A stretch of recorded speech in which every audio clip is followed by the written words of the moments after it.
ప్రైజ్లాడండి. బాగున్నారా? ఏదైనా దేవుని అర్థం చూసుకుందామా? రండి. చిన్న వచనం అండి. ఘనమైనవి నీ కార్యములు నా ఎడల, స్థిరమైనవి నీ ఆలోచనలు నా యేసయ్యా. కృపలను పొందుచు కృతజ్ఞత కలిగి స్తుతులర్పించెదను అన్ని వేళలా. అనుదినము నీ అనుగ్రహమే, ఆయుష్కాలము నీ వరమే. ఘనమైనవి నీ కార్యములు నా ఎడల. ఇది నా దేవుని వాగ్దానం చూసుకుందామండి. మరి యెషయా 8వ అధ్యాయము 18వ వచనం చూసుకుందామండి.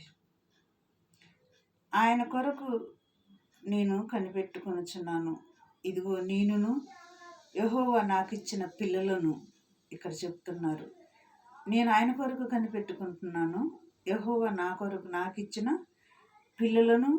సీయోను కొండ మీద నివసించు సైన్యములకు అధిపతి యెహోవా మరి వలనే సూచనలుగాను మహత్య కార్యములుగాను ఇశ్రాయేలు మధ్య ఉన్నాము. ఎక్కడున్నాడంటేనా? సీయోను కొండ మీద ఉన్నాడంట యెహోవా. ఆయన మనకిచ్చిన పిల్లలను, మనమును ఆ సీయోను కొండ మీద మనము కలవబోతున్నాం. నేనును నాకిచ్చిన పిల్లలను యెహోవా యొద్ద మేము ఉంటాము. ఆయన అవును, రేపు దేవుడు కూడా యేసయ్య రెండో రాకడ దినాలల్లా ఆయన సీయోను కొండ మీదకి వస్తున్నాడు. అక్కడ మనం అందరం కూడా కలవబోతున్నాం. ఆయన ముఖ దర్శనం కూడా మనం చేస్తామండి. మరి ఈ దినం వాగ్దానం, మరి ఇటు చక్కటి మాటలు మరి దేవుడు మనల్ని ఆశీర్వదించి దీవించునుగాక. ఏం చెప్తున్నాడంటే, ఆయన కొరకు నేను కనిపెట్టుకొనుచున్నాను, ఇదిగో నేనును యెహోవా నాకిచ్చిన పిల్లలను సీయోను కొండ మీద మేము కలుస్తాము. మేమందరం కూడా ఆయన రెక్కల సాటున ఉంటామని చెప్తున్నారని ఈ దినం దేవుని వాగ్దానం. ఇటు వాగ్దానం. స్తోత్రములు ప్రభు నాయన.